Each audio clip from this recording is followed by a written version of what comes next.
right, guys, welcome to the creative process. It is I, your host, Mark Levy, and as you know, we are inside a restaurant of all places to record because this podcast knows no boundaries, and I hope this audio is good. It doesn't matter. I got actually a lot of guests today. We have our usual co-host, Kristen. And also, a couple other people you've heard about being talked about a couple times in other episodes. But before we get there, also keep in mind, yes, there is no theme song. This is the whole podcast. There is no nooks, crannies. There's no way to escape. Oh my God, I hope this is listenable. It doesn't matter. I've got the tech savant for the show, our stage manager, who is like blushing right now, Adam Sherwin. Hello. Right across from me, you got Michael Mena. Hey, how's it going? Also one of the actors on the show. And coming back shortly, we will have Kat Moreno, and I'll be introducing her very shortly when she gets back. So let you guys know, since last time we talked, the show has taken a little bit of a breather to write. First off, Kat, say hi to the audience. Hi to the audience. All right, so the show's taking a little bit of a small detour because sometimes work has issues that happen that make me fall out of being able to write. So we postponed the beginning of the rehearsal process. That's going to actually now start next Tuesday. But tonight we are inside a Whole Foods, as you probably already heard me say twice now, by Union Square. If you are here, you can say hi. But you know what? You're not here because you're not here. We recorded this Thursday night. But so I'm almost done writing the play. And we are here having our production meeting, and everyone's, why are you guys laughing? Why are you laughing at me? I have no idea.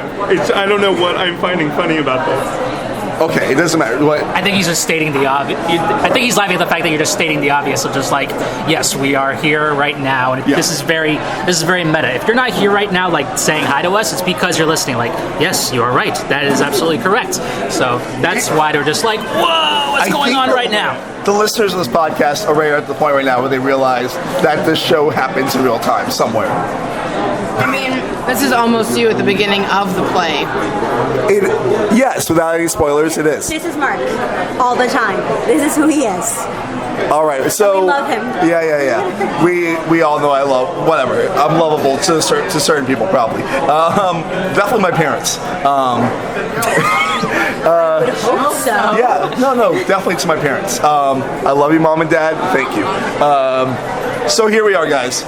The play is almost fully written. I think I'm about to send out the scripts on Saturday afternoon. Cool. What we need to do right now, Chris, have you read any of the new stuff? You've been in the middle of moving, so that's okay. I'm moving to Crown Heights. I'm moving all of my stuff, and most of our furniture is coming from Jersey. Oh, wow. So it's a lot. Right, as you know, work issues. We've all had work issues this weekend since most of the people that are involved in the show, a portion of the people that work in that are in the show work at the same job. But things are working out better. Currently at this table, only one person does not work at the job. Join us. I probably will eventually. All right, so we all love the Alamo Draft. To the dark side, we have It's not that dark. It's a very nice place. But, so right now, where we're at the play, Sound like strangers I to gotta children figure right out, Kristen. What I'm gonna do is I'm gonna loop you in, and also loop Kat in, since Kat is also kind of a producer level on the show. It's true. And her head grew 3 times the size that day. What I'm going to do is I'll be sending you missed the guys hair the toss. script, and because we need to start casting roles. I wrote a lot of the roles genderless, which is a very weird thing to do, but it's also in the actor voices. Interesting. It was, yeah. I'm still trying to figure out how to end this fucking play. You have no idea. I have an idea, but I don't know how to get there. You could just pull a full-on Cabin in the Woods and destroy the entire world. Spoiler alert. Yeah, but see, the thing is, Very well done. I mean, the play is incredibly meta. You know, the play is incredibly meta. I mean, everyone that's at this table talks in the script, either as themselves or as characters. Yeah. the only roles I know are definitely cast. I want Michael to be in the second subway scene. Okay. The guy in the second subway scene. She's in the first one. Yeah, Kat's in the first. I already told you about that, the dancer role. And also, okay. I finished writing the SeaWorld scene, which is now called Aquatica, Okay. which might need to be changed. Yeah, because Well, SeaWorld owns Aquatica. Is Aquatica? Are you It's fucking their water serious? park. It's their water Are you park. serious? Yes, didn't I'm know dead this? serious. Aquatica is their water park, like Wet n Wild. Are you fucking serious? dead Yeah, serious. you didn't know this? All right, so it's You're going talking to the two Orlando people here. Hi. All right, I'm going to just call it like Sealand. What? Or Ocean That- World? that's is also something taken. That's taken. Sea? What the fuck? There's a Sealand in southern Florida. No, there's not. Yeah. Is there an Ocean World? All right, so what's going to happen is SeaWorld's going to be changed from Aquatica to something very different because we need to figure out who's playing the HR lady. There's a big spoiler alert in that scene. Everyone's high in that scene. Shouldn't that just be like a running gag? Like, welcome to SeaWorld, formerly Aquatica, formerly Sealand, formerly Ocean World, formerly Oceantopia, or etc. I like Oceantopia. Is Oceantopia exist? I don't think so. It probably is in Australia. There's a lot of really weird ones in Australia. Yeah, but nobody cares about Australia. That's not true, Australians. The whole scene. Welcome to sea beep, because we don't have the rights to that word. Wow. See, censor mark. Oh my god, that's totally perfect. done. All right, so Aquatica. I'm gonna have to be honest, IQ, though. That's gonna be a you thing. are playing essentially Cat Okay. in that scene. In that scene, I'm playing myself. Essentially, the character's not named Cat. Okay. Because there's a character named Cat earlier in the play. Okay. Not confusing at all. Is it me though? Yeah. Oh, okay. Cat will be playing someone not Cat, but is essentially Cat. I wrote a really complicated play, didn't I? No, not at all. Meta play. It's very, very meta. Welcome to the brain of Mark Levy. It's a very weird brain, and I take pride in it. And It's a very long tour. everyone at this table knows me well enough to know that I'm insane. Michael knows in a me good well enough to way. know from hearsay, I feel like. I have an understanding of maybe you're eccentric at best. At Wait best. till rehearsal starts. I know, right? Wow, cool. I say that with much love in my heart. All right, so what's going to happen is make sure your Tuesday nights this week are free. Ah, damn it. Is that the night? I have no idea. I'm just Okay. joking. The only person I know that cannot make it is Xavier. Someone will be reading his lines. Probably, yeah. Okay. Try to be black and funny. Try to be black and funny. Yes. I will do my best. Try, Says the whitest guy in the Try not to be black and funny. Just try to be funny. Okay. Also, I was telling Michael about this. There's a very funny, weird scene that I wrote that's a stakeout scene. And it also is a commercial for A1 steak sauce. It's 35 seconds. It's like the scene's like literally a minute long. Okay. And someone has takeout, and then the delivery happens Okay. of steak. Will there be steak? They don't actually eat. I mean, like basically, like the delivery happens, and they How are roll you still down the doing that? window. Just We eat. have steak in the budget. We don't have steak in the budget. We should have I mean- steak in the budget. My mother is very good about making fake food out of model magic clay and painting it and making it look real. Well, the We have, thing is, we have a tray of fake enchiladas in my house that look extremely real. all right, so that's amazing. I don't know if we need to see them because the way that's written in the script, they basically get fucked out of steak sauce. That's all. And, We see the bag. right, you see the bag, and you see there's contents in the bag. We don't see the contents. Okay. What else have I written very recently? Like I said, I wrote the magic scene, which Adam will have fun with. I gotta figure out, because we're going to be writing the Sarah funeral scene. Okay. Because I'm looping it into the magic scene, oddly enough. As in you transition from the No. Part of it? It's in the same world. Got It's it. kind of like how your homeless character is also in a club. Oh, Okay. okay. I see what you mean. So, it's I in the heard that too. Okay. What? You said homeless character in the clubs. It's like, what? Wait, is it the same character? It's the same character. That's gonna be hilarious. Interesting. Her Okay. name is Bertha. I'm Little Bertha. So I'm definitely not Big Bertha.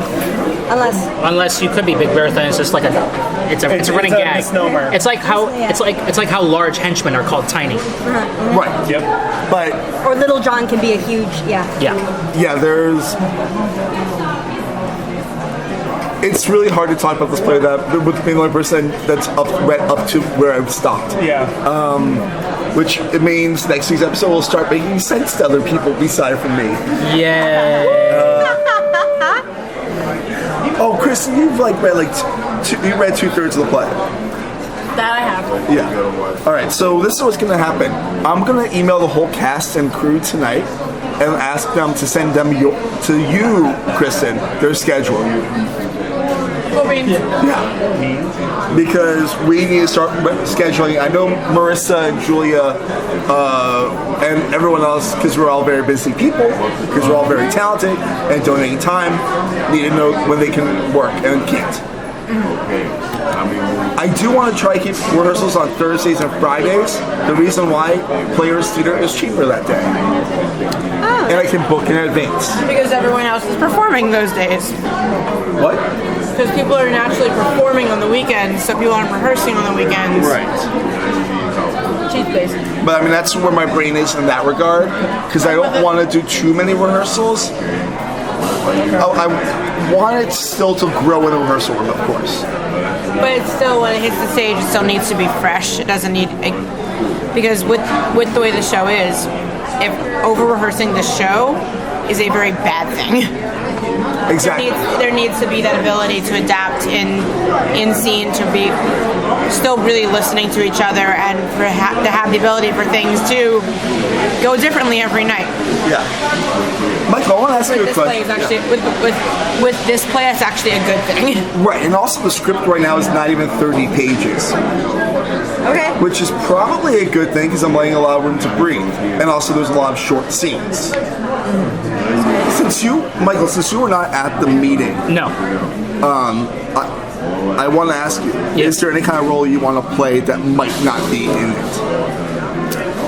I honestly have never thought of it that way. I don't know. I'm just open to whatever, quite frankly. The one thing I was just kind of pondering was just how I remember when Kat went to meet up with you along with the other castmates of like their stories of quote unquote waiting for whatever. And I was like, I'm not sure if I can really think of a good waiting story necessarily until, when was this? This was maybe like the day before yesterday, actually. Okay. I was on the subway. Typical subway story. We're in New York, whatever. I get down on the platform and I see the subway that I need to take to work packed. And I'm like thinking, okay, the doors are about to close, they'll go on, I can wait for the next one, etc. And the doors never closed. I waited there for like 5 minutes and the doors never closed until eventually you hear the eventual MTA boom, and you hear the inaudible a la Charlie Brown teacher in which the people inside the train, they're like, oh, we gotta get off the train now. So all the people that were stuck in the train as sardines had to come out of the train and wait so that train can go and then the next one can come up. The problem is that they didn't necessarily communicate with us in the best way, so I was waiting for a local train. But the next local train that came up, so we're all waiting on the local side. We're like looking at the side of the local. The next local train that comes up behind us on the express side. So we're just like, wait, what? Hold on, what?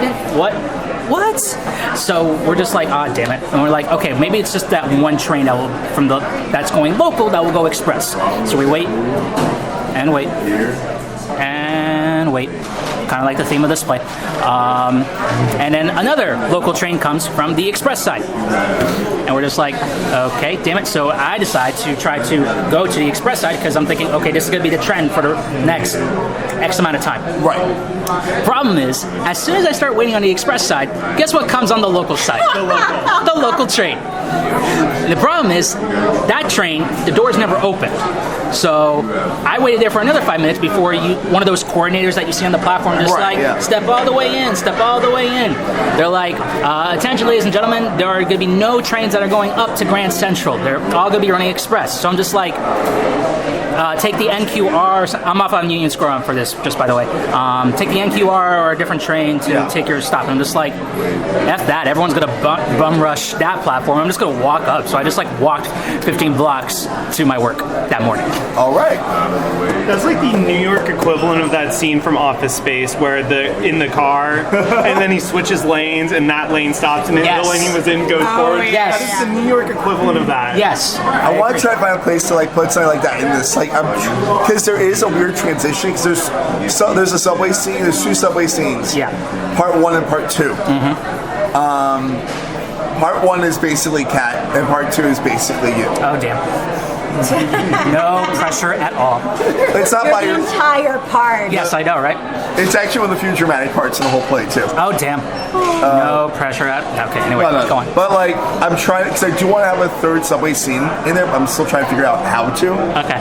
If there's room for it, this might be one of those things that's not in the page immediately. It might just be like a weird transitional thing. I'm gonna leave that up to Kristen actually. Ooh. Because Loud enough to hear over there. what? Nothing.